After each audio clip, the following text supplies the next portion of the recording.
Chapter 10, Mishnah 8. A thief is responsible for the item he stole until he returns it.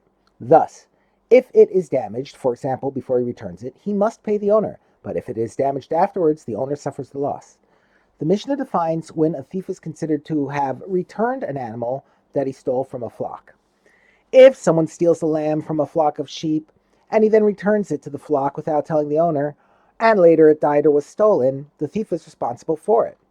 This ruling applies where the owner was not aware of its theft or its return. Since the owner did not know that the animal was stolen, it is not enough for the thief to simply put it back in the flock.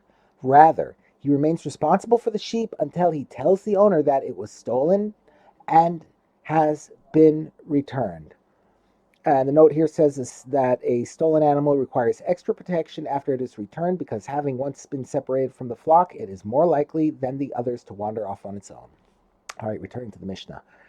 However, if the owner was aware of the theft, and after the thief returns it, the owner counts the sheep and finds that the flock is complete, the thief is not obligated for any harm that befalls it later. In this case, where the owner knew that it had been stolen, the thief only has to put the animal back in the flock and does not need to tell the owner anything.